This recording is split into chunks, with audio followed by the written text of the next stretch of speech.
జై శ్రీరామ్. శ్రీమాత్రే నమః. శ్రీ గురుభ్యో నమః. 2025 సంవత్సరం జూలై నెల 13వ తారీఖు నుంచి 2025 సంవత్సరం జూలై నెల 19వ తారీఖు వరకు కూడా ఈ వారం యొక్క వార ఫలితాలు ద్వాదశ రాశుల వాళ్ళకి ఏ విధంగా ఉండబోతున్నాయి, ఈ విషయాలు మనం చూద్దాము. అయితే ఈ విషయాలు తెలుసుకోవడానికి ముందుగా గోచార గ్రహ గమనాలు ఒక్కసారి పరిశీలిద్దాం.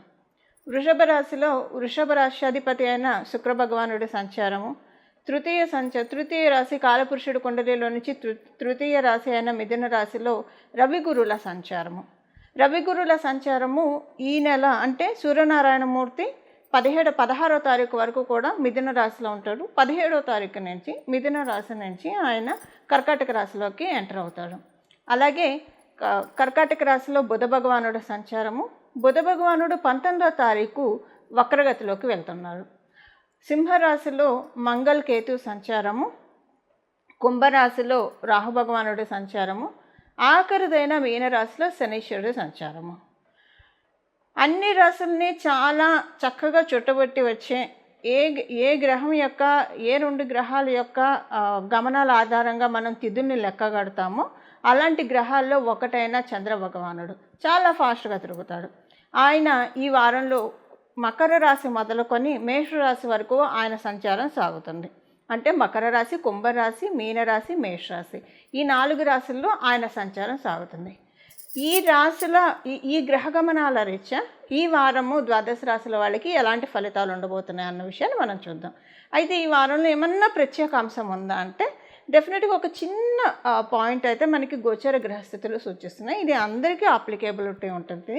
అయితే ఈ అప్లికేబిలిటీ అనేది మనం వాడుకునే దాన్ని బట్టి ఉంటుంది.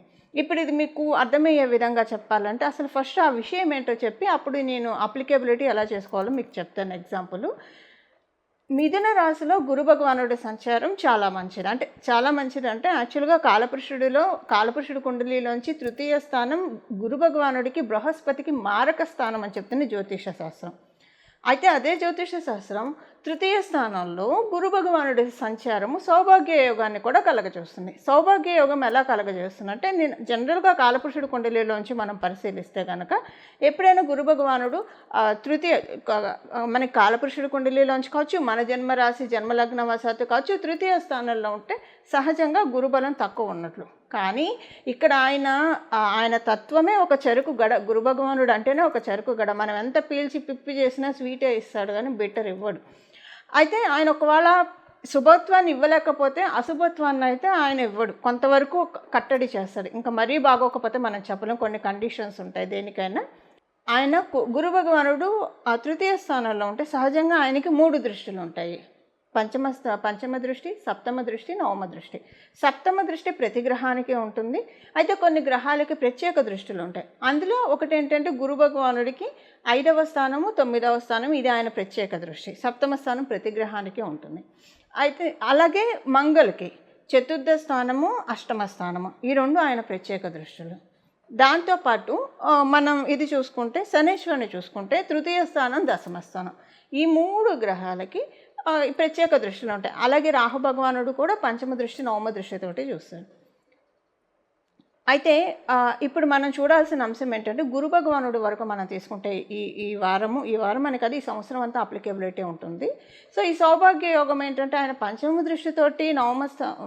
దృష్టితోటి సప్తమ స్థానాన్ని చూడడం, అలాగే సప్తమ దృష్టితోటి నవమ స్థానాన్ని చూడడం, నవమ దృష్టితోటి లాభస్థానాన్ని చూస్తున్నాడు. ఇది కాలపురుషుడు కుండలిలో నుంచి బచక్రంలోంచి జరుగుతుంది. అయితే ఇది మళ్ళీ వేరే రాశుల వాళ్ళకి, లగ్నాల వాళ్ళకి వేరేగా ఇది అప్లికేబిలిటీ ఉంటుంది. అయితే ఈ వారం ఏంటంటే రవితోటి కూడా కూడి ఒక 2-3 రోజులు ప్రయాణం చేయడం అనేది కొంత విశేషాంశం అని చెప్పచ్చు. ఈ వారంలో ఇంకొక విశేషాంశం, అత్యుత్తమైన విశేషాంశం ఏంటంటే ఈ వారంలోనే మనకి దక్షిణాయన పుణ్యకాలం కూడా ప్రారంభమవుతుంది. ఈ నెల ఎప్పుడైతే కర్కాటక రాశిలోకి సూర్యనారాయణమూర్తి సంచారం జరుగుతుందో అక్కడి నుంచి ఉత్తరాయణ పుణ్యకాలం ముగిసిపోతుంది. దక్షిణాయన పుణ్యకాలం మనకి స్టార్ట్ అవుతుంది. ఈ దక్షిణాయన పుణ్యకాలం ఉపాసనా బలం పెంచుకోవడానికి చాలా ఉత్తమమైన సమయము. సూర్యనారాయణమూర్తి భూమి నుంచి అంతకంతకి దూరంగా జరిగిపోయే సమయము. అందుకే ఉష్ణోగ్రతలు పడిపోయి చలి పెరుగుతూ ఉంటుంది. ఇది అలాంటి శుభ సమయము. అంటే దక్షిణాయన పుణ్యకాలం ఉపాసనకి చాలా అంటే చాలా మంచి సమయం. రెండు అసలు సర్వకాల సర్వావస్థలు ఉపాసనకి మంచి సమయాలే. ఈ దక్షిణాయన ఇంకొంచెం ఎక్కువగా చెప్తారు, ఎందుకంటే ఉపాసన ఎక్కువగా చేయాలి ఈ సమయంలో.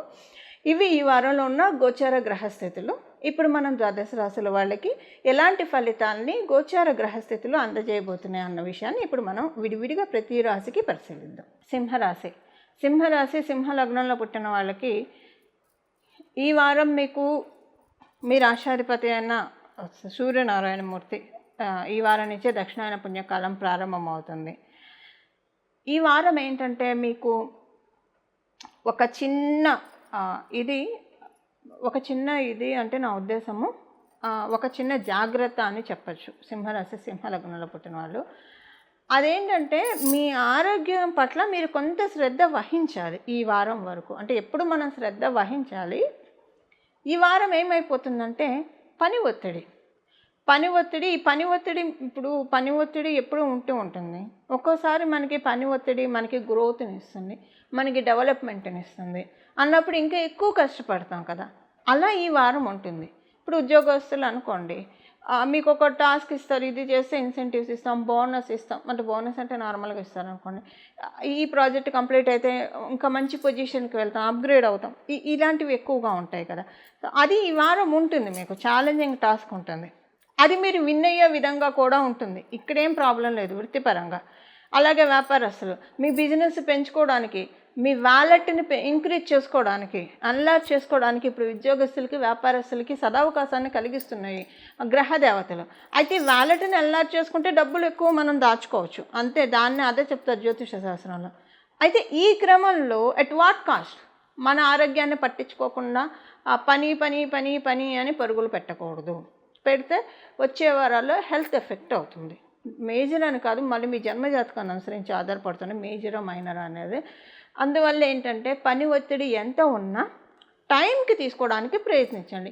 1000 స్థానంలో మీ రాష్ట్రాధిపతి సంచారం చేస్తున్నాడు. ఇప్పుడు ఇది శుభకర్తరిలో కూడా ఆయన ఉన్నాడు, ఎందుకంటే గురు భగవానుడు యొక్క శుభకర్తరి. గురు భగవానుడు 1000 స్థానంలో రవికి సంచారం జరుగుతుంది మిథున రాశిలో.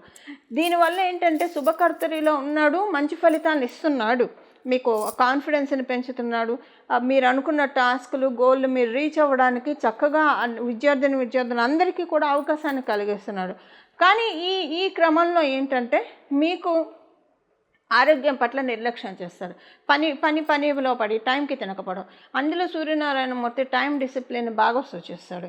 ఈ వారం వరకు మీరు ఎక్కడ ఉన్నా ఒక టైం పెట్టుకున్న ఆ టైంకి మీ మీల్, మీ డిన్నర్ కంప్లీట్, మీ బ్రేక్ఫాస్ట్ కంప్లీట్ అయ్యేట్టు చూసుకోండి. ఇలా మీరు చూసుకుంటే అసలు ఆరోగ్యానికి ఇబ్బంది ఏం లేదు. పనిలో ఉన్న కాసేపు ఆగి తింటా, అరగంట ఆగి తింటా, పావు గంట ఆగి తింటా, గంట ఆగి తింటా, ఇలా డిలే అయిపోతే తర్వాత ప్రాబ్లమ్స్ వస్తాయి, హెల్త్ ప్రాబ్లమ్స్. ఈ ఒక్క విషయంలోనే జాగ్రత్తగా ఉంటే మిగతా అన్ని విషయాల్లో కూడా ఈ వారం సింహరాశి సింహలగ్నంలో పుట్టిన వాళ్ళకి బాగా ఉంది. అయితే ఇది ఉద్యోగస్తులకి వ్యాపారస్తులకి ఇలా ఉంది. విద్యార్థినులకు కూడా చదువు విషయంలో మరి చదువుకోవడానికి ఈ వారం చాలా అనుకూలంగా ఉంది. ఎప్పుడు అనుకూలంగానే ఉంటుంది. అంటే ఈ వారం మీకు తొందరగా అర్థమైపోతాయి. అర్థం అవడం వల్ల ఒక్కొక్క చాప్టర్ తిరిగేస్తూ ఉంటారు, అన్నీ చేసేస్తూ ఉంటారు. కానీ టైంకి తింటూ చదువుకోండి, అదొకటి చేయండి. అంటే ఒక్కొక్కసారి ఏదైనా ఒక మైండ్ ఒక దాంట్లోకి మనల్ని తీసుకెళ్ళిపోతే ఇంకా అందులోనే ఉంటుంది, బయటికి రాదు. మన నిత్య దైనందిన చర్యలు కూడా మనల్ని చేయనిది. అలా కాకుండా చూసుకోండి, అదొక విషయము. సెకండ్ థింగ్ ఏంటంటే ఈ గృహిణులకి ఎలా అప్లికేబుల్ చేయాలి పాయింట్. గృహిణులకి ఏంటంటే మీరు పని ఒత్తిడి ఎంత ఉన్నా సరే టైంకి మీరు ఆహారం తీసుకోవడానికి ప్రయత్నించాలి. మీరు గృహిణులు అయితే మీ ఇంట్లో ఉన్న అంటే ఒక్కోసారి సంతోషం సగం బలం. బాగా ఆనందంగా ఉన్న కడుపు నిండిపోయినట్టుండి తినం, మన ఆహారం తీసుకోం. సో గృహిణులకి ఈ పాయింట్ అప్లికేబిలిటీ ఉంటుంది. సో మీ ఇంట్లో ఉండే మీ శ్రీవారు కావచ్చు, మీ పిల్లలు కావచ్చు, వాళ్ళు చెప్పే శుభవార్తల వల్ల లేదా మీరు ఎక్కడి నుంచి ఏదైనా శుభవార్తలు వినడం వల్ల కడుపు నిండిపోయినట్లు అనిపించి కొంచెం స్కిప్ చేసే అవకాశం ఉంటుంది. సో ఏ కారణాల వల్ల కూడా కావచ్చు, ఆహారాన్ని టైంకి తీసుకోవడం ఈ వారం వరకు అసలు ఎప్పుడు చేయాలి, ఈ వారం వరకు మటుకు స్ట్రిక్ట్గా ఫాలో అవ్వాలి గృహిణులు కూడా. అప్పుడు మీకు ఎలాంటి హెల్త్ ప్రాబ్లమ్స్ వచ్చే వారాల్లో రావు. మైనర్ అవ్వచ్చు, మేజర్ అవ్వచ్చు, అది మళ్ళీ మీ జన్మజాతకాన్ని బట్టి ఆధారపడి ఉంటుంది. బట్ అసలు అడుసు తొక్కనేలా కాలు కడగనేలా, అడుసు తొక్కకుండా ఉంటే కాలు కడుక్కోక్కర్లేదు కదా. టైంకి ఆహారం తీసుకోవడం అనేది ఒక్కటి ఈ వారం ప్రాక్టీస్లో పెట్టుకుంటే చాలా చక్కటి ఫలితాలు ఆరోగ్యపరంగా చూస్తారు, ఫైనాన్షియల్ మ్యాటర్లో చూస్తారు, మానసికంగా మెయిన్లీ చూస్తారు. ఇది ఈ వారం యొక్క గోచార గ్రహస్థితుల ఫలితాలు సింహరాశి సింహలగ్నంలో పుట్టిన వాళ్ళకి. ఈ వారం చేసుకోవాల్సిన పరిహారం ఒక చిన్న నామజపము. దీన్ని మీరు మంత్రంగాను, బీజాక్షరాలు చేరిస్తే మంత్రంగాను అనుష్ఠించవచ్చు. అంటే మీరు స్నానమైన వెంటనే శుచులయ్యి అప్పుడు మీరు మంత్రంగా చదవచ్చు, ఓంకారాన్ని చేర్చుకొని. లేదు సర్వకాల సర్వవస్థలందు పఠించాలి అంటే కనుక ఓంకారం ఇలాంటివి చేర్చకుండా నామంగా కేవలం నామమాత్రంగా చదివితే అది నామజపం అవుతుంది. ఈ వారం మనకి దక్షిణాయన పుణ్యకాలం ప్రారంభం అవుతుంది కాబట్టి ఎప్పుడైనా మనం గుర్తుపెట్టుకోవాల్సిన విషయం ఏంటంటే, మనకి ఉత్తరాయణ పుణ్యకాలం, దక్షిణాయన పుణ్యకాలం. ఉత్తరాయణ పుణ్యకాలం దేవతలకి పగటి సమయము, దక్షిణాయన పుణ్యకాలం దేవతలకి రాత్రి సమయము. సో మనకి కాలగతులు 6 నెలలు రాత్రి, 6 నెలలు పగలు దేవతలకి ఇలా ఉంటుంది. ఎప్పుడైనా సరే ఒక్కటైతే బాగా గుర్తుపెట్టుకోండి, ఇది చాలా బాగా ఎక్స్పీరియన్స్ అయ్యి చెప్తున్నమాట. ఈ కరెక్ట్గా సూర్యనారాయణమూర్తి ప్రతి నెల ఆయన సంక్రమణం చేసే సమయం చాలా అంటే చాలా పవిత్రమైన టైం. ఆ రోజు వరకు అయితే చాలా పవిత్రమైన సమయం. ఆయన ఒక రాశి నుంచి ఇంకో రాశికి మారేప్పుడు కొన్ని గ్రహాలకి బృహస్పతి మారితే పుష్కరాలు వస్తాయి. అలాగే సూర్యనారాయణమూర్తి ఒక రాశి నుంచి ఒక రాశికి మారుతున్న ఆ ఒక్కరోజు ఏదైతే ఉంటుందో ఆ సంక్రమణ సమయం అనేది చాలా పవిత్రమైన సమయము. అన్ని రాశుల్లోకి మారినప్పుడు పవిత్రమైన సమయము. ఆయన ప్రత్యేకించి కర్కాటక రాశి అలాగే మకర రాశిలోకి ఆయన ఎంటర్ అయ్యేప్పుడు చాలా అంటే చాలా పవిత్రమైన రోజులు. ఎందుకంటే కర్కాటక రాశిలోకి ఆయన ఎంటర్ అయినప్పుడు దక్షిణాయన పుణ్యకాలం ప్రారంభమవుతుంది. అలాగే మకర రాశిలోకి ఆయన వచ్చినప్పుడు ఉత్తరాయణ పుణ్యకాలం మకర సంక్రాంతితోటి మనకి ప్రారంభమవుతుంది. ఇదంతా ఎందుకు చెప్తున్నానంటే, ఇలాంటి పుణ్యకాలాలు మనకి ఈ 6 నెలలు బాగుండాలంటే కరెక్ట్గా ఇలాంటి రోజుల్లో బాగా పట్టుకోవాలన్నమాట. ఇలాంటి రోజుల్లో బాగా పట్టుకుంటే మనకి చాలా మంచి ఫలితాలు వస్తాయి. ఇది నేను ప్రత్యక్షంగా అనుభవించి చెప్తున్నానండి. మనకి సత్యనారాయణ స్వామి వ్రతకథలో కూడా ఉంటుంది. రవి సంక్రమణ దినాలలో, అలాగే ఏకాదశి రోజు, పౌర్ణమి రోజు ఇలాగా మనం సత్యదేవుని వ్రతకథ చేసుకుంటే చాలా మంచిదని. ఈరోజు కుదిరితే సత్యనారాయణ స్వామి వ్రతం చేసుకోవడానికి ప్రయత్నించండి. ఒకవేళ కుదరకపోతే మీ ఇంటి దగ్గర సత్యదేవుని ఆలయాలు ఏమైనా ఉంటే వాటిని వెళ్ళి దర్శించుకోరావడానికి ప్రయత్నించండి. అది కుదరలేదు, ఎవరికైనా కొంత అన్నదానం చేయడానికి ప్రయత్నించండి. అది కూడా కుదరలేదు, ఇప్పుడు నేను చెప్పబోయే నామాన్ని ఈ రోజంతా కూడా ఈ వారం అంతా జపించుకోండి. ఈ రోజంతా జపించుకోవడానికి ప్రయత్నించండి. కర్కాటక రాశిలో సూర్యనారాయణమూర్తి సంచారం. కర్కాటక రాష్ట్రాధిపతి చంద్రుడు. అలాగే అందులో సూర్యనారాయణమూర్తి సంచారము. తిథులు మనకి ఈ 2 గ్రహాల వల్లే మనకి తిథులు ఏర్పడతాయి. సో మనకి 6 నెలలు కూడా సక్రమంగా సాగాలంటే ఇప్పుడు మనం తెలుసుకోబోయే ఈ నామాన్ని జపించుకుంటే, అసలు ఇది అత్యంత మహిమాన్వితమైన నామము. ఈ నామం తలుచుకోవడం చెప్పి మనకి మానసిక సంతృష్టి వస్తుంది. ఇప్పుడు మనం చాలామందిని చూస్తూ ఉంటే మానసికంగా బాగా నలిగిపోతూ ఉంటారు. మానసిక ఒత్తిడి టాకిల్ చేయడం అనేది చాలా కష్టం. ఒక్కోసారి శారీరకంగా వచ్చినా భరించగలుగుతారు, కానివ్వండి మానసికంగా ఒక్కొక్కసారి వచ్చే ఒత్తిడి ఉంటుంది చూసారు. శారీరకంగా అయితే కనీసం బయటికి కనిపిస్తుంది, మానసికంగా నలిగే ఒత్తిడి మటుకు అంతా ఎంత కాదు, ఎవరికి కనిపించదు. ఎంత నలిగిపోతారు, చిత్రహింసలకు గురవుతారు. ఇలా గురవ్వకుండా ఉండడానికి ఈరోజు మనం చేసుకోవాల్సిన నామం, మనం ఈ రోజంతా చేసుకోవాల్సిన నామము మనం ఒకసారి చూద్దాము. అలాగే ఈ వారమంతా కూడా చేస్తే మంచిది. ఆ నామం వచ్చేసేసి పరమశివుడికి సంబంధించిన నామం. చంద్రశేఖర పాహిమం చంద్రశేఖర రక్షమం. చంద్రశేఖర పాహిమం చంద్రశేఖర రక్షమం. చంద్రశేఖర పాహిమం చంద్రశేఖర రక్షమం. ఈ నామాన్ని జపించుకోండి. అంటే ఇంకా నేను మంత్ర రూపంలో ఇవ్వట్లేదు, నామరూపంలోనే ఇస్తున్నాను. మీరు స్నానం చేసాక కూడా నామరూపంలో అయితే జపించుకోవచ్చు. సర్వకాల సర్వావస్థలందు నామ జపానికి ఎలాంటి తప్పు లేదు కాబట్టి, ఎలాంటి నియమాలు కూడా లేదు కాబట్టి ఫస్ట్ మంత్రం అనుకున్నా కానీ ఈ నామం అయితే చాలా బాగా ఉంటుంది. ఎందుకంటే సూర్యనారాయణమూర్తి కర్కాటక రాశిలో సంచారం అనేది ఇక్కడ మనం చంద్రశేఖరుని స్మరించుకోవడం వల్ల పౌర్ణమి యోగం అని అంటాం దీన్ని. ఎలా పౌర్ణమి యోగము?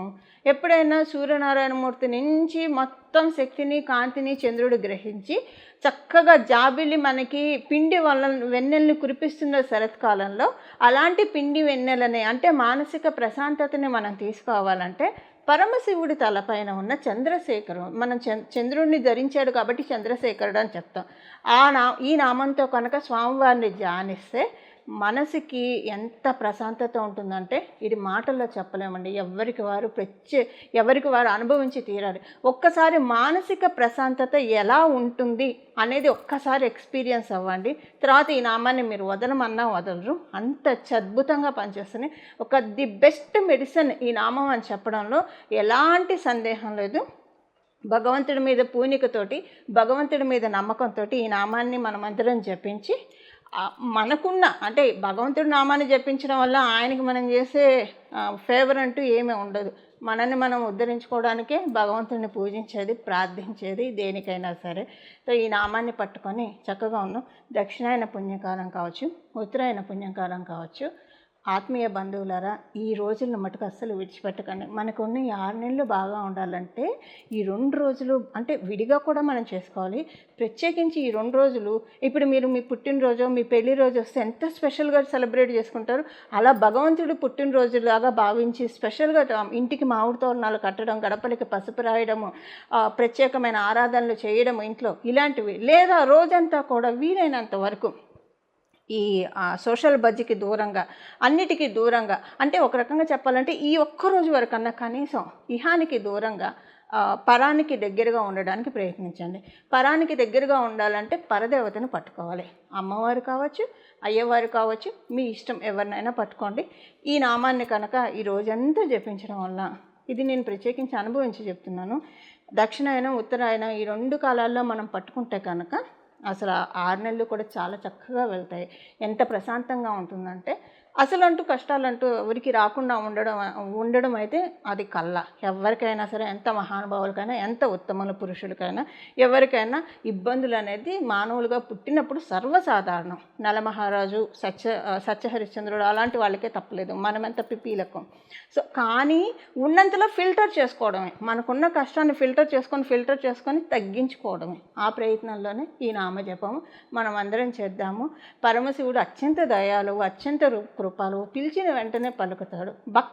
భక్తి అనే పుష్పాన్ని సమర్పించి ఈ నామాన్ని జపించి మనం అందరం కూడా ముక్తి పొందడానికి ప్రయత్నిద్దాం. మంగళం. నమో భగవతే వాసుదేవాయ.